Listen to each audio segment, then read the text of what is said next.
The promise that started it all. Within 72 hours of the explosion that tore through the Valcartier classroom, Canadian Forces leadership was already crafting their response.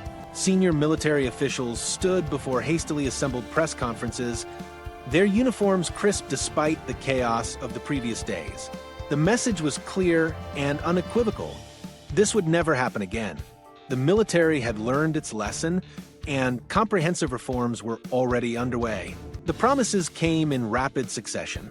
Senior command announced the immediate implementation of mandatory double verification procedures for all explosive training materials. Every ordnance item would be inspected by 2 separate weapons technicians before being cleared for use in educational settings. Training officers would receive enhanced certification in explosive safety protocols with mandatory refresher courses every 6 months instead of the previous annual requirement. The military also pledged to establish new oversight positions dedicated to monitoring safety protocols for all cadet programs across Canada. These assurances were delivered personally to the families of the 6 dead cadets during closed-door meetings in the weeks following the tragedy. Parents were shown detailed organizational charts outlining the new command structure, complete with multiple layers of oversight and accountability.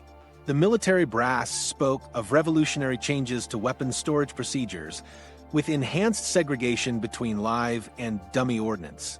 They described new color-coding systems that would make it impossible for live munitions to be mistaken for training aids. The families were told these measures represented the most comprehensive safety overhaul in Canadian military history. The timeline for implementation was presented as aggressive and non-negotiable. By September 1974, all Canadian Forces bases hosting cadet programs would have completed the installation of new ordnance storage facilities with enhanced security protocols. By November, every instructor involved in weapons training would have completed the new certification program. The military committed to having independent safety audits conducted at each base by January 1975, with results made available to the families of the victims. Yet, the official reports from this period reveal a different story. The Board of Inquiry findings, classified for decades, used euphemistic language that minimized the scope of institutional failures. The mixing of live and dummy ordnance was characterized as an inventory discrepancy rather than a catastrophic breakdown in safety protocols. The report described the incident as resulting from human error within otherwise sound operational parameters, suggesting that the system itself was fundamentally reliable despite this singular breakdown. This framing was crucial to the military's narrative strategy. Senior leadership consistently portrayed Valcartier as an aberration, a tragic confluence of unlikely circumstances that exposed a minor gap in otherwise robust safety procedures. They avoided any suggestion that the incident reflected deeper cultural problems within the military's approach to youth training. The official communications emphasized that the weapons technicians involved were experienced professionals who had simply made an unprecedented mistake, not that the entire system lacked adequate safeguards against such errors. The media played a significant role in amplifying these promises without demanding accountability measures. News reports from August and September 1974 faithfully reproduced the military's reform announcements, often using identical language from official press releases. The Ottawa Citizen ran a series of articles praising the military's swift response, with headlines like "Forces Pledge Complete Safety Overhaul" and "New Protocols Ensure Cadet Protection." Television coverage focused on the dramatic nature of the reforms rather than investigating whether previous safety procedures had been adequate or properly followed. The specific personnel changes announced during this period created an impression of comprehensive accountability. 3 weapons technicians were reassigned to non-ordnance duties, though they received no formal disciplinary action. Captain Jean-Claude Giguère, who had conducted the fatal safety lecture, was transferred to a desk position at National Defense Headquarters in Ottawa. The base commander was rotated to a new posting 6 months earlier than originally scheduled. These moves were presented as evidence that the military was taking responsibility, though none of the individuals involved faced courts-martial or criminal charges. Training modifications announced in the fall of 1974 included new restrictions on the types of ordnance that could be displayed during safety lectures. Live grenades, landmines, and other explosive devices were banned from all educational presentations involving cadets. The military promised to develop new training materials, including detailed photographs and technical drawings, to replace physical examples of dangerous weapons. Additionally, they committed to limiting access to ordnance storage areas, with new regulations requiring that only certified weapons technicians could handle any explosive materials on bases hosting youth programs. The military's use of survivor testimonies during this period was particularly calculated. Selected cadets who had witnessed the explosion were asked to participate in interviews that would inform the development of new safety protocols. Their accounts of the chaos and confusion in the classroom were used to justify specific procedural changes, such as requiring instructors to maintain greater physical distance from students when displaying weapons. However, these same survivors were strongly discouraged from speaking to journalists or participating in public discussions about the incident. Their testimonies were simultaneously essential for legitimizing reforms and too dangerous to be shared with the broader public. The media's failure to follow up on these promises became apparent only in retrospect. No journalists requested access to the independent safety audits that were supposed to be completed by early 1975. No reporters investigated whether the promised oversight positions had actually been filled or what qualifications the appointees possessed. The comprehensive reforms announced with such fanfare in the immediate aftermath of the tragedy disappeared from public discourse within months. Behind the scenes, the fundamental structure of youth military oversight remained essentially unchanged. The same officers who had overseen cadet programs before Valcartier continued in their roles after completing brief additional training sessions.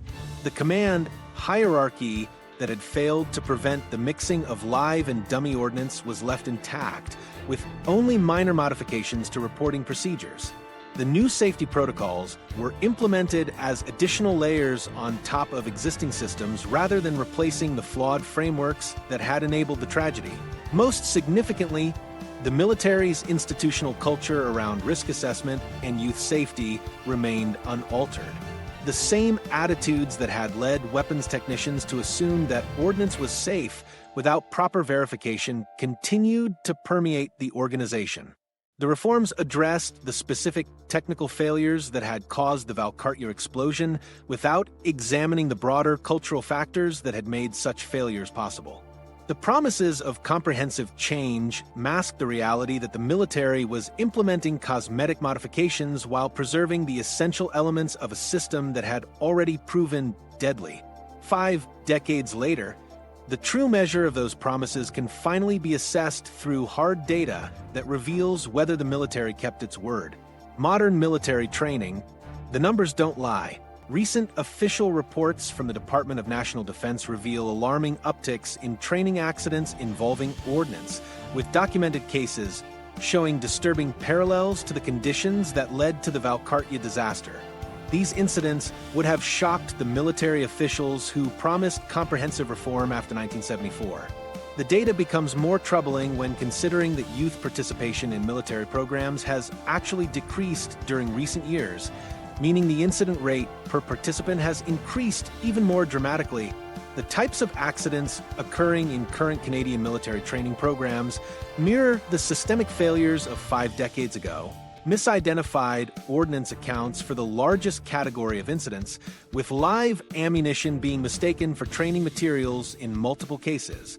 Improper storage and handling procedures contribute to another significant portion of incidents, while equipment malfunction and communication failures between different military units sharing training facilities represent additional categories of concern.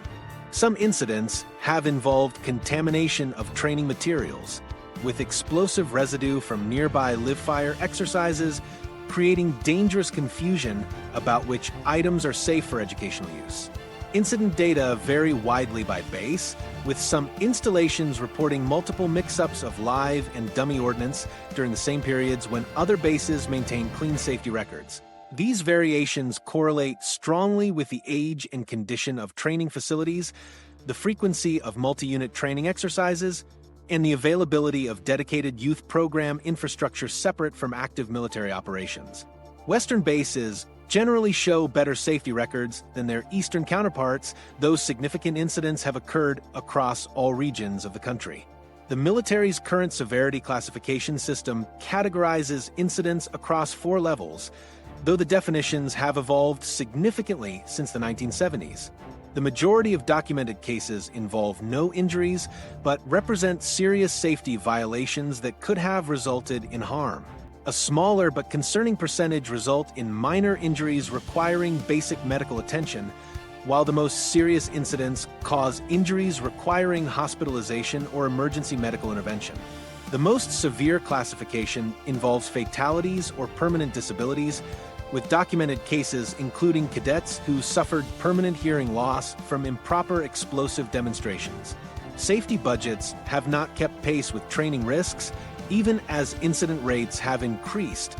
The Explosive Safety Training Initiative, established in response to multiple incidents in the early 2000s, has seen its funding reduced in recent years. Personnel assigned to youth program safety oversight has decreased significantly, representing a substantial reduction in dedicated safety staff. This reduction occurred despite the increase in incident rates and the military's public commitments to maintaining robust safety standards. Modern training exercises have evolved to become significantly more complex and potentially dangerous than their 1970s counterparts. Current Army cadet programs include simulated urban warfare scenarios, advanced communications technology integration, and multi-phase exercises that can span several days across different training environments. These exercises often involve coordination between regular force units and cadet participants, creating opportunities for confusion about safety protocols and equipment standards.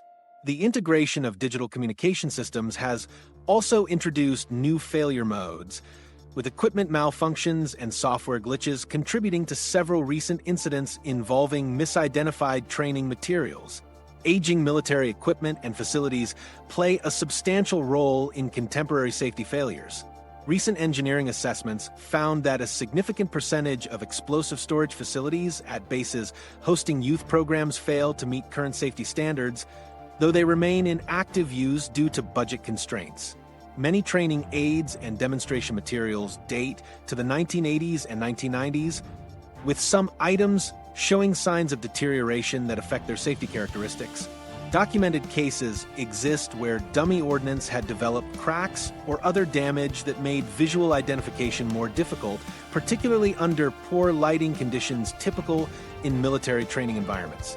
The military's incident classification system has been manipulated to avoid triggering mandatory safety reviews and public disclosure requirements. Internal communications reveal that base commanders have been advised to classify incidents as training irregularities rather than safety violations when possible. This reclassification prevents incidents from being included in annual safety statistics that must be reported to Parliament and made available to the public. A particularly egregious example occurred when cadets discovered live grenade rounds mixed with training materials during a weapons familiarization exercise. The incident was initially classified as an inventory discrepancy and only reclassified as a safety incident after a whistleblower contacted military police. Equipment accountability failures mirror the systemic problems that enabled the Valcartier tragedy.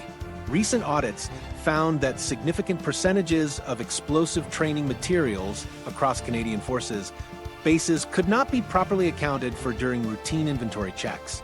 Some items had been missing for months before being discovered in storage areas accessible to youth program participants. The audits identified cases where live ammunition had been stored in containers labeled for training materials and training aids had been placed in ammunition lockers, creating multiple opportunities for dangerous confusion. Communication breakdowns between different military units continue to create safety hazards similar to those present in 1974. The current system requires coordination between base, ammunition sections, training officers, and youth program coordinators, but lacks clear protocols for verifying information accuracy across these different groups. Recent incidents have involved ammunition technicians providing incorrect information about ordnance status, training officers failing to communicate changes in exercise parameters, and youth program staff assuming that materials had been properly verified when they had not undergone required safety checks. The stark reality embedded in these statistics demonstrates that the fundamental patterns that led to the 1974 disaster continue to manifest in modern training environments.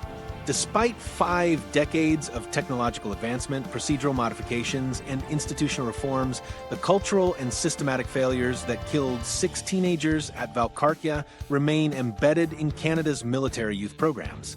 The question becomes whether the organizational changes implemented after the tragedy addressed the real problems or simply created an illusion of reform. The Cadet Program evolution, surface changes, deep problems. To understand this pattern, we need to examine how the Cadet Program itself evolved after 1974 and whether decades of organizational changes actually address the root causes of military training accidents. The Royal Canadian Army Cadets underwent what appeared to be comprehensive organizational restructuring following the Valcartier tragedy. The Department of National Defense implemented new oversight layers that inserted additional approval requirements between local instructors and program participants. This hierarchy looked impressive on organizational charts distributed to concerned families and parliamentary committees, but the practical implementation revealed significant gaps. The modern command structure operates through regional cadet support units that theoretically provide standardized oversight across all cadet activities within their geographic areas. These units employ full-time Canadian Forces personnel who are supposed to maintain direct supervision over civilian instructors and ensure compliance with safety protocols. However, these support units are chronically understaffed, with many positions remaining vacant for months at a time. Individual officers are responsible for overseeing far more activities than the system was designed to accommodate. Current safety training curriculum appears substantially more comprehensive than the basic weapons familiarization that cadets received in the 1970s. Modern programs include 40 hours of mandatory safety instruction before cadets can participate in any activities involving military equipment. The curriculum covers proper handling procedures for training aids, recognition of different types of ordnance, emergency response protocols, and detailed instruction on identifying the visual markers that distinguish live ammunition from inert training materials. Cadets must pass written and practical examinations before advancing to higher training levels that involve greater exposure to military equipment. Yet the effectiveness of this enhanced training remains questionable. Internal assessments conducted by the Department of National Defense show that instructor surveys reveal frequent uncertainty in ordnance identification among cadets months after completing their safety certification. The training materials themselves often use photographs and diagrams rather than physical examples, leaving cadets unprepared for the reality of handling actual military equipment.